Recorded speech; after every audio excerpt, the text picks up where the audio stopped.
Hello friends, দেব coaching সেন্টারে সবাইকে স্বাগত। আজ মাধ্যমিক ভূগোল ও পরিবেশ বসু মল্লিকের লেখা দশম শ্রেণী ভূগোল বই থেকে প্রথম অধ্যায় বহির্জাত প্রক্রিয়া ও তাদের দ্বারা সৃষ্ট ভূমিরূপ এর থেকে সংক্ষিপ্ত প্রশ্ন উত্তর আলোচনা করব, যার মান 3। তোমরা এই প্রশ্ন দেখে নাও, এর উত্তরগুলো পরে করা আছে। 1 নম্বর প্রশ্ন দেখো, লোয়েস কি? চিত্রসহ আলোচনা করো। এর উত্তর লিখবে, বায়ুর পরিবহন ও অবক্ষেপণের একটি উল্লেখযোগ্য উদাহরণ হলো লোয়েস সমভূমি। লোয়েস কথাটির অর্থ স্থানচ্যুত বস্তু। 0.05 মিলিমিটার এর কম ব্যাসযুক্ত অতি সূক্ষ্ম বালিকণা বা মাটির কণা বায়ুর দ্বারা পরিবাহিত হয়ে দূরবর্তী কোনো নিচু স্থানে সঞ্চিত হয়ে যে সমভূমি গঠন করে তাকে লোয়েস সমভূমি বলে। কখনো কখনো মরুভূমির বালি বায়ু দ্বারা অপসারিত হয়ে পার্শ্ববর্তী কোনো উর্বর কৃষিভূমিতে ক্রমশ ঢেকে ফেলে জমিটির উর্বরতা শক্তি নষ্ট করে দেয় এবং ধীরে ধীরে কৃষিভূমিটিকে মরুভূমি গ্রাস করে ফেলে। উদাহরণ, মধ্য এশিয়ার গোবি মরুভূমি থেকে শীতকালীন উত্তর পূর্ব মৌসুমী বায়ু বাহিত হয়ে বিপুল পরিমাণে বালি ও মাটির কণা উত্তর চীনের হোয়াংহো নদীর অববাহিকায় দীর্ঘদিন ধরে সঞ্চিত হয়ে সেখানে লোয়েস সমভূমি সৃষ্টি হয়েছে। তোমরা চিত্রটা এখানে এঁকে নেবে।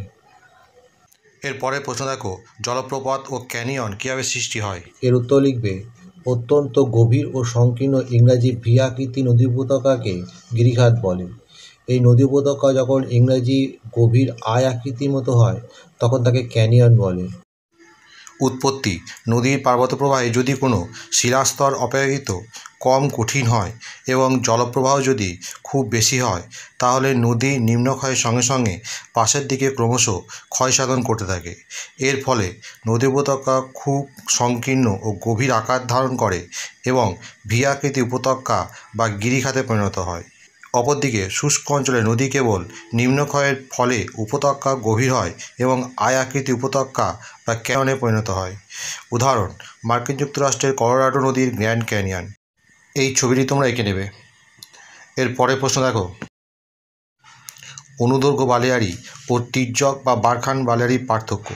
এর উত্তরে তোমরা বারখান ও শিব বালিয়ার মধ্যে পার্থক্য লিখবে। বিষয়, অর্থ, বারখান বালিয়াড়িতে লিখবে, বারখান একটি তুর্কি শব্দ যার অর্থ বালির পাহাড়। এদিকে শিব বালিয়াড়িতে লিখবে, এটি একটি আরবি শব্দ যার অর্থ তরবারি। এরপরে দেখো বায়ুর সাথে অবস্থান। এটি বায়ুর গতিপথের সাথে আলাদাভাবে গড়ে ওঠে। এটি বায়ুর গতিপথের সাথে সমান্তরালভাবে গড়ে ওঠে। এরপরে আকৃতি, এটি দেখতে অর্ধবৃত্তাকার, এটি দেখতে তরবারির মতো। এরপরে লিখবে শিরার উপস্থিতি। বারখানের দুই প্রান্তে দুটি শিংয়ের মতো শিরা অবস্থান করে। শিপের প্রান্তভাগে কোনো শিরা না থাকলেও শীর্ষদেশ তীক্ষ্ণ হয়। উচ্চতা, এর উচ্চতা কম, সর্বাধিক 30 মিটার পর্যন্ত হয়। এর উচ্চতা বেশি, সর্বাধিক কয়েকশো মিটার পর্যন্ত হতে পারে। এরপরে 4 নম্বর পাঠক দেখো, উপনদী ও শাখা নদী। প্রথম পয়েন্টে লিখবে উৎপত্তি। উপনদীগুলির মূল নদীর গতিপথের নানান স্থানে এসে মূল নদীতে মিলিত হয়। শাখা নদীগুলি বিভিন্ন শাখা প্রশাখায় বিভক্ত হয়ে মূল নদীর সঙ্গে আলাদা হয়ে যায়। 2 নম্বর বৈশিষ্ট্য লিখবে, উপনদীগুলি সরাসরিভাবে কোনো সাগর, মহাসাগর অথবা হ্রদে এসে পড়ে না। শাখা নদীগুলি সরাসরিভাবে সাগর, মহাসাগর অথবা হ্রদে এসে পড়তেও পারে, আবার নাও পারে। 3 অবস্থান, উপনদী নদীর বিভিন্ন গতিতে বদ্বীপাঞ্চলের বাইরে দেখা যায়। শাখা নদী নদীর নিম্নগতিতে বদ্বীপাঞ্চলে দেখা যায়। 4 উদাহরণ, যমুনা, গঙ্গার উপনদী। গঙ্গার প্রধান শাখা নদী হলো পদ্মা। এর পরের প্রশ্ন দেখো, পার্থক্য, নদী উপত্যকা ও হিমবাহ উপত্যকা। নদী উপত্যকার আকৃতি লিখবে, গভীর আই ও ভি এবং অগভীর চওড়া ইউ। হিমবাহের আকৃতি লিখবে, গভীর ইউ আকৃতির। এরপরে অঞ্চলে লিখবে, আর্দ্র অঞ্চলের উচ্চ পার্বত্যভূমিতে আই ও ভি এবং সমভূমিতে ইউ। হিমবাহ অধ্যুষিত উচ্চ পার্বত্য অঞ্চলে ইউ আকৃতির উপত্যকা। উৎপত্তি, পার্বত্য অংশে পার্শ্বক্ষয় অপেক্ষা নিম্নক্ষয় অধিক বলে প্রথমে উপত্যকা আই, পরে পার ধসে ভি, সমভূমিতে শুধুমাত্র পার্শ্বক্ষয় ইউ। পার্বত্য অংশে হিমবাহ দ্বারা পার্শ্বক্ষয় ও নিম্নক্ষয় সমান হারে বলে উপত্যকা ইউ। বৈশিষ্ট্যে লিখবে, উপত্যকা আঁকাবাঁকা এবং গাত্রদেশ অমসৃণ। এদিকে লিখবে উপত্যকা সরলরেখা ও মসৃণ। নম্বর পাত্র দেখো রসে মোতানে ও ড্রামনি। এখানে রসমোতানের বিষয়গুলো লিখবে হিমবাহ ক্ষয়কার্যে সৃষ্ট ঢিবির মতো ভূমিরূপ। এদিকে লিখবে ড্রামলিনে হিমবাহ সঞ্চয় কার্যে সৃষ্ট উল্টানো নৌকার ন্যায় ভূমিরূপ। প্রকৃতিতে লিখবে কঠিন শিলা গঠিত সুদৃঢ় ভূমি। এদিকে লিখবে নুড়ি বালি পলি গঠিত অসংহত ভূমি। বৈশিষ্ট্যে লিখবে হিমবাহ প্রবাহের দিক মসৃণ ও মৃদু ঢালু এবং বিপরীত দিক অমসৃণ ও খাড়া ঢালযুক্ত। এদিকে লিখবে হিমবাহ প্রবাহের দিক অমসৃণ ও খাড়া ঢালযুক্ত এবং বিপরীত দিকে মসৃণ ও মৃদু ঢালযুক্ত। এর পরের পার্থক্য দেখো ইয়ারদাং ও জুগ্যান। এর উত্তরে বিষয়গুলো পয়েন্ট দেবে। লিখবে মরু ও মরুপ্রায় অঞ্চলে পর্যায়ক্রমে অনুভূমিকভাবে কঠিন ও কোমল শিলা গঠিত অঞ্চলে বায়ুর ক্ষয়কার্যে সৃষ্ট সমতল চূড়াবিশিষ্ট ভূমিরূপ। এদিকে লিখবে মরু ও মরুপ্রায় অঞ্চলে পর্যায়ক্রমে উল্লম্বভাবে কঠিন ও কোমল শিলা গঠিত অঞ্চলে বায়ুর ক্ষয়কার্য মোড়কের ঝুঁটির ন্যায় আকৃতির ভূমিরূপ। এরপরে উৎপত্তি প্রক্রিয়াতে লিখবে আবহবিকার ও বিভিন্নমুখী বায়ুর অবকর্ষ ক্ষয় প্রক্রিয়া সৃষ্ট ক্ষয়কাজ ভূমির সব দিকেই সমান। এদিকে লিখবে আবহবিকার ও প্রবল একমুখী বায়ুর অবকর্ষ ক্ষয় অপবাহন ও জলধারার সম্মিলিত কার্যে সৃষ্ট ভূমিরূপের বায়ুপ্রবাহের দিকে শিলাস্তরের ক্ষয় বেশি এবং বিপরীত দিকে ক্ষয় কম। নেক্সট পয়েন্টে লিখবে ভূমির আকৃতি। নিম্নাংশ সংকীর্ণ ও ঊর্ধ্বাংশ সমতল চূড়াবিশিষ্ট পরস্পর বিচ্ছিন্ন টেবিলাকৃতির ভূমি। এদিকে লিখবে নিম্নাংশ বিস্তৃত এবং ঊর্ধ্বাংশ তীক্ষ্ণ সূচালো মোড়কের ঝুঁটির ন্যায় ভূমি। এরপরে লিখবে উচ্চতা। এর উচ্চতা 3 থেকে 30 মিটার পর্যন্ত হয়। এদিকে লিখবে এর গড় উচ্চতা 8 মিটার, তবে কখনো কখনো 6 মিটার পর্যন্ত হয়। অঞ্চল সাহারা আরব মরুভূমি, সোনেরান মরুভূমিতে জুগান দেখা যায়। এদিকে লিখবে সাহারা টিবেলসটি, ইরানের লুট, চীনের তাকলামাকান মরুভূমিতে ইয়ারদাং দেখা যায়। এরপরের পার্থক্য দেখো গিরিখাত ও ক্যানিয়ন। প্রথমে অঞ্চলের পয়েন্টে লিখবে বৃষ্টিবহুল আর্দ্র অঞ্চলে গিরিখাত সৃষ্টি হয়। এদিকে ক্যানিয়ন বৃষ্টি বিরল মরুপ্রায় শুষ্ক অঞ্চলে ক্যানিয়ন সৃষ্টি হয়। 2 নম্বরে অবস্থান দেখো অতি উচ্চ ভঙ্গিল পর্বত। এদিকে লিখবে মরুপ্রায় উচ্চভূমি। 3 নম্বরে দেখো ক্ষয়কাজ। উৎপত্তিকালে নিম্নক্ষয়ের সঙ্গে সামান্য পার্শ্বক্ষয় হয়ে থাকে।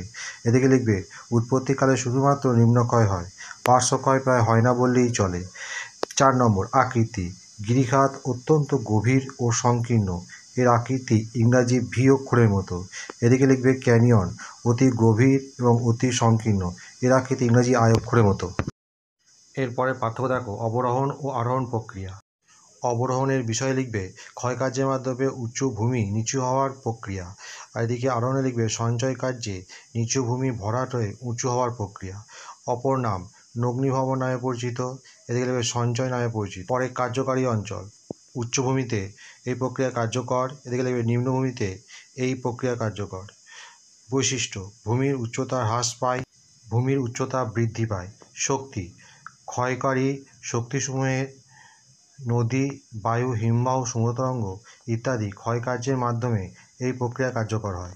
এদিকে লিখবে সঞ্চয়কারী শক্তিসমূহের নদী বায়ু হিমবাহ ইত্যাদি বহন ও সঞ্চয়ের দ্বারা এই প্রক্রিয়া কার্যকর হয়। এরপরে প্রশ্ন দেখো মরু অঞ্চলে বায়ুর কাজ প্রাধান্য পায় কেন? মরু ও মরুপ্রায় অঞ্চলে বায়ুর কার্য সর্বাধিক হওয়ার কারণ নিম্নরূপ। 1 নম্বরে বৃষ্টি অভাব বলে পয়েন্ট দেবে। লিখবে মরু অঞ্চলে বৃষ্টিপাত হয় না বলে গাছপালা জন্মাতে পারে না, ফলে বায়ুপ্রবাহের গতিপথে গাছপালা কোনো বাধা সৃষ্টি করতে পারে না। বায়ুপ্রবাহ নির্বিঘ্নে ও প্রচণ্ড গতিতে বায়ু প্রবাহিত হওয়ার কারণে বৃষ্টিহীন মরু অঞ্চলে নানা রকম ভূমিরূপ ভাস্কর্য সৃষ্টি করতে থাকে। 2 মরু অঞ্চলে চরমভাবাপন্ন জলবায়ু বলে পয়েন্ট দেবে। লিখবে মরু অঞ্চলে দিন ও রাত্রি এবং শীত ও গ্রীষ্মের উষ্ণতা পার্থক্য অত্যন্ত বেশি হওয়ার জন্য উষ্ণতার পরিবর্তন, শিলার প্রসারণ ও সংকোচন বেশি হয়, ফলে শিলা সহজেই চূর্ণ বিচূর্ণ হয়ে বালিতে পরিণত হয়। এরপরে 3 নম্বর পয়েন্ট দেবে যান্ত্রিক আবহবিকারের প্রাবল্য। মরু অঞ্চলে চরমভাবাপন্ন জলবায়ু হওয়ার জন্য শিলা যান্ত্রিক পদ্ধতিতে চূর্ণ বিচূর্ণ হয়ে টুকরো টুকরো খণ্ডে ভেঙে গিয়ে পরে বালিকণায় পরিণত হয়। 4 নম্বর পয়েন্টে লিখবে উদ্ভিদহীন অঞ্চল।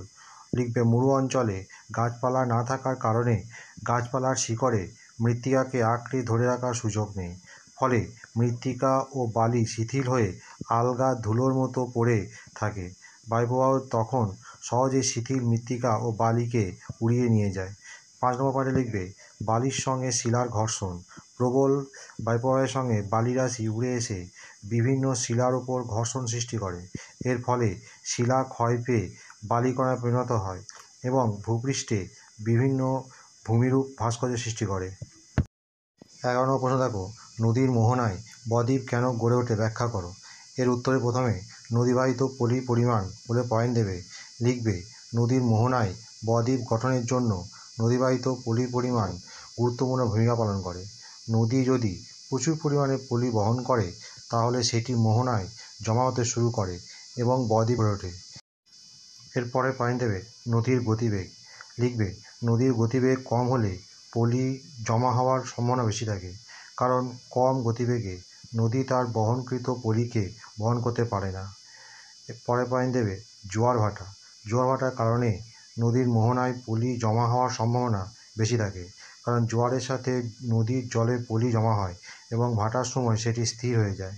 পরে পয়েন্ট দেবে সমুদ্র স্রোত। সমুদ্র স্রোতের কারণে নদীর মোহনায় পলি জমার সম্ভাবনা থাকে, কারণ সমুদ্র স্রোত নদীর বহনকৃত পলিকে মোহনায় জমা করতে পারে। এছাড়াও নদীর মোহনার ভূতাত্ত্বিক গঠন, নদীর সাথে অন্যান্য নদী বা খালের মিলনস্থল, নদীর তীরবর্তী অঞ্চলে ভূমি ব্যবহার ইত্যাদিও বদ্বীপ গঠনে প্রভাব ফেলতে পারে। পৃথিবীর বৃহত্তম বদ্বীপ হল গঙ্গা, ব্রহ্মপুত্র, মেঘনা নদীর মোহনায় অবস্থিত সুন্দরবন।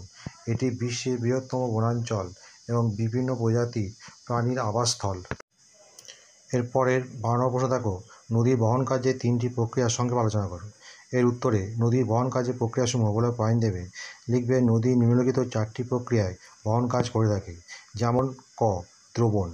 এই প্রক্রিয়ায় নদীর গতিপথে লবণ কিংবা চুনাপাথর জাতীয় জলে দ্রবণীয় কোনো শিলাখণ্ড অবস্থান করলে জলস্রোতে এই সকল শিলার দ্রবণ এক স্থান থেকে অন্যত্র প্রবাহিত হয়। 2 নম্বর, ভাসমান প্রক্রিয়ায় বহন। ক্ষুদ্রাকার ও কম ওজনের প্রস্তরখণ্ড, বালি কিংবা কাদার কণাগুলি নদীর স্রোতের চক্রাকারে ঘুরতে ঘুরতে এক স্থান থেকে অন্যত্র ভেসে বাহিত হয়। 3 নম্বর, লম্ফদান প্রক্রিয়ায় বহন। লিখবে নদীর স্রোতের টানে কিছু মাঝারি আকৃতির শিলাখণ্ড নদীখাতের সঙ্গে ক্রমান্বয়ে ধাক্কা খেয়ে লাফিয়ে লাফিয়ে অন্যত্র বাহিত হয়। নদীখাতে এই শিলাখণ্ডগুলি 30 থেকে 120 সেন্টিমিটার পর্যন্ত লাফিয়ে স্থানান্তরিত হতে পারে। এরপরে লিখবে আকর্ষণ প্রক্রিয়ায় বহন। লিখবে নদীগর্ভে পতিত বিভিন্ন রকম ভারী প্রস্তরখণ্ড স্রোতের টানে নদীর তলদেশে দিয়ে বোঝা হিসাবে গড়িয়ে গড়িয়ে অন্যত্র বাহিত হয়। বন্ধুরা, এখানেই শেষ করছি। পরবর্তী ভিডিওতে আবার দেখা হবে। ভিডিওটি ভালো লাগলে অবশ্যই লাইক, কমেন্ট, শেয়ার করবে।